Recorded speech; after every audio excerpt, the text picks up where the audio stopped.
Ces images de l'attaque chimique meurtrière du 21 août dans la banlieue de Damas ont ému la planète et fait monter de plusieurs crans la tension entre les puissances occidentales et la Russie, alliée indéfectible du président syrien Bachar al-Assad. Les États-Unis, la Grande-Bretagne et la France tiennent le régime syrien responsable de cette attaque et envisagent une réponse militaire rapide, avec ou sans mandat de l'ONU, aux grandes dames de la Russie. Les tentatives visant à contourner le Conseil de sécurité, de créer une fois de plus des prétextes artificiels et infondés pour une intervention militaire dans la région, vont créer de nouvelles souffrances en Syrie et auront des conséquences catastrophiques pour les autres pays du Moyen-Orient et d'Afrique du Nord.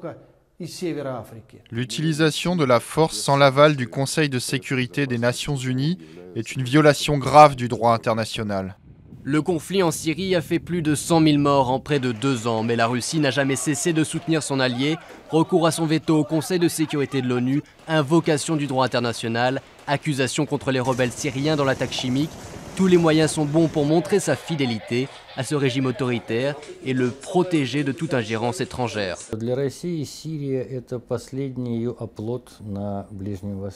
Pour la Russie, la Syrie est le dernier bastion au Proche-Orient.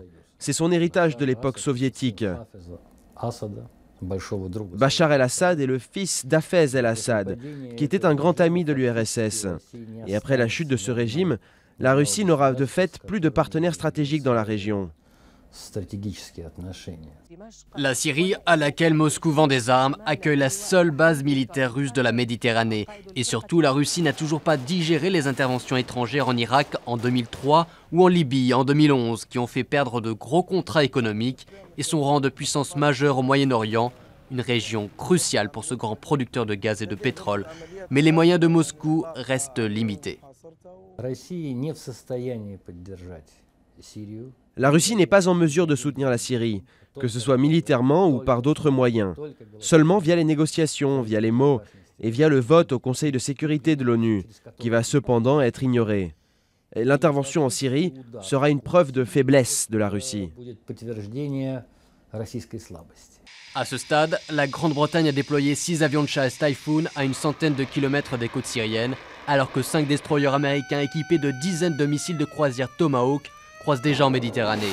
La Russie a aussi montré ses muscles en annonçant l'envoi en Méditerranée d'un bateau de lutte anti-sous-marine et d'un navire lance-missiles. Seule certitude, le conflit en Syrie va compliquer les négociations économiques lors du sommet du G20 qui doit avoir lieu dans quelques jours à Saint-Pétersbourg.